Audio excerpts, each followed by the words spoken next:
गणपती बाप्पाला जसे मोदक आवडतात ना, तसेच महादेवाला सुद्धा चुरम्याचे लाडू आवडतात. तर आज मी बनवते श्रावण विशेष झटपट आणि कमी साहित्यात चुरम्याचे लाडू. तर चला पटकन रेसिपीला सुरुवात करूया. आता सर्वात आधी इथे मी 1 कप गव्हाचं पीठ घेतलेलं आहे. पीठ मी इथे न चाळताच घेतलेलं आहे. तुम्ही बघू शकता. आता आपण ज्या कपाने पीठ घेतलंय त्याच कपाने इथे मी रवा घेतलेला आहे. जर तुम्हाला इथे रवा नसेल घालायचा तर तुम्ही ह्या जागी इथे गव्हाचं पीठ थोडंसं जाडसर घेऊ शकता, म्हणजे आपले लाडू आहेत ना, ते असे मस्त दाणेदार असे लागतील. आता ह्यामध्ये घालते थोडंसं चवीपुरतं मीठ, एकदम चिमूटभरच. आता हे सर्व जिन्नस आपल्याला पहिले असं एकत्र करून घ्यायचेत व्यवस्थित असे. म्हणजे रवा आणि पीठ जे आहे ते छान असं मस्त एकजीव झालं पाहिजे.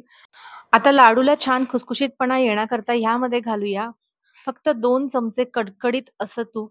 तुम्ही या जागी ते तेल सुद्धा वापरू शकता. लगेचच घातलेलं तूप आपल्याला पिठामध्ये असं मस्त छान चोळून-चोळून घ्यायचंय. जेणेकरून तुपाचा प्रत्येक फ्लेवर जो आहे ना, तो प्रत्येक कणाकणामध्ये आला पाहिजे आणि लाडू खाताना खूपच छान लागले पाहिजे. तर तुम्ही बघू शकता आता असं पीठ जे आहे ना, ते तुपामध्ये छान असं मस्त चोळून घ्यायचंय.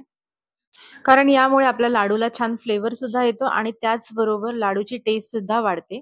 तर हे तुम्ही नक्की करा. तर आता आपलं पीठ जे आहे ते तुपामध्ये छान मस्त इथे चोळून झालेलं आहे. तुम्ही बघू शकता इथे तूप छान मस्त पिठामध्ये एकजीव झालेलं आहे. आता यामध्ये आपल्याला घालायचे दूध. दूध आपल्याला केवढं लागेल त्याप्रमाणे इथे आपल्याला वापरायचंय. कारण आपल्याला कणिक आहे ना, शक्य तेवढी ना घट्टसर मळून घ्यायची. त्यामुळे थोडं-थोडं दूध घालून आपल्याला ही कणिक आहे ना अशी घट्टसर मळली गेली पाहिजे. पातळ किंवा सैल कणिक अजिबात झाली नाही पाहिजे. हे बघा जेवढं तुम्हाला दूध लागेल तेवढं तुम्ही हळू-हळू टाकून ही कणिक पूर्ण मळून घ्यायची आहे. आता मी ज्या कपाने इथे रवा आणि पीठ मापलंय त्याच कपाने आपल्याला इथे दूध घ्यायचंय. तर बघूया आता आपल्याला केवढं इथे दूध लागतंय. तर हे बघा काही वेळातच आपली कणिक जी आहे ती मस्त घट्टसर अशी मळून झालेली आहे आणि तुम्ही बघू शकता ह्या कणिकला जे आहे ते थोडेफार असे क्रॅक्स दिसतायत. तर याचा अर्थ की आपली कणिक जी आहे ती बरोबर मळली गेलेली आहे. आता मी तुम्हाला दाखवते दूध केवढं लागलंय आपल्याला. तर हे बघा 1 कप दूध घेतलं होतं त्या मानाने एवढं आपलं दूध वापरलं गेलंय. आता कणिक थोडा वेळ आपण साईडला झाकून ठेवून देऊया. आता या कणिकमधला आपल्याला थोडासा गोळा साईडला काढून घ्यायचा आहे, कारण पूर्ण कणिक आपल्याला एकदम अशी मऊ करता येणार नाही. त्याकरता इथे मी थोडासा गोळा साईडला काढून घेते आणि हा गोळा आपल्याला छान व्यवस्थित असा मळून घ्यायचा आहे थोडासा. त्याला सर्व साइडने असं थोडासा नरम करून घ्यायचा हे बघा अशा प्रकारे थोडासा नरम झाला, की आपल्याला तो लाटायला एकदम इझी जाईल. नाहीतर आपल्याला लाटता येणार नाही आणि मध्ये-मध्ये आपल्या पोळीचे आहेत ना, क्रॅक्स पडू शकतात. तर हे बघा आता मी हा गोळा जो आहे तो हळू-हळू लाटण्याने लाटून घेते सर्व साइडने. साइडला क्रॅक्स पडले तरी चालतील, काही प्रॉब्लेम नाही. तुम्ही परत ते क्रॅक्स जवळ करून त्याचा परत गोळा करून असं लाटून घेऊ शकता. तर साधारण इथे लाटायचंय आपल्याला एकदम बारीक पण नाही आणि एकदम जाड पण आहे. मध्यम आकारामध्ये इथे चपाती आपल्याला इथे लाटून घ्यायची, म्हणजे त्याची जी जाडी आहे ती जास्त जाड नसली पाहिजे. तर हे बघा आता इथे आपली चपाती जी आहे ती लाटून झालेली आहे आणि त्याला मी इथे ना पिझ्झा कटरने असा शेप देऊन घेते, म्हणजे आवडतेल त्याप्रमाणे तुम्ही इथे शेप देऊ शकता. तर इथे मी स्क्वेअर शेप देऊन घेते आणि असे त्याचे चौकट काढून घेते. जेणेकरून आपल्याला हे पुढे शेप आहेत ना तळायचे. तुम्ही ह्या जागी इथे ना असे छोटे-छोटे मुटके बांधून ते सुद्धा डायरेक्ट तळू शकतात. पण मी अशा प्रकारे तळते कारण थोडेसे ना दिसायला पण छान दिसतात. हे नंतर तुटतातच, म्हणजे हे मिक्सरला बारीकच करायचे असतात. पण हे जर तुम्हाला खायचे असतील तर ते तुम्ही असेही खाऊ शकता. तर हे बघा आता सर्व प्रकारे इथे मी स्क्वेअर करून घेतलेले आहेत. जाडी तुम्हाला बघा एवढीच ठेवायची.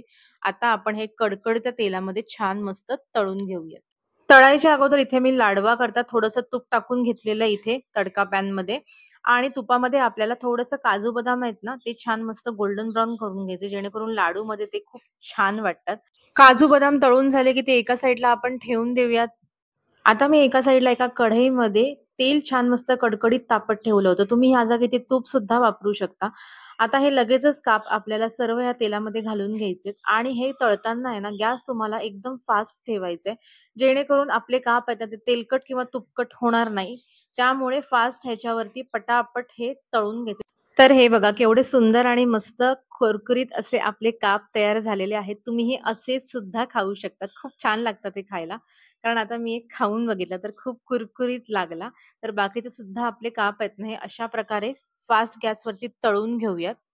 तर हे बघा आपले काप जे आहेत ते सर्व इथे तळून झालेले आहेत आणि हे खूपच कुरकुरीत, खुसखुशीत असे मस्त झालेले आहेत.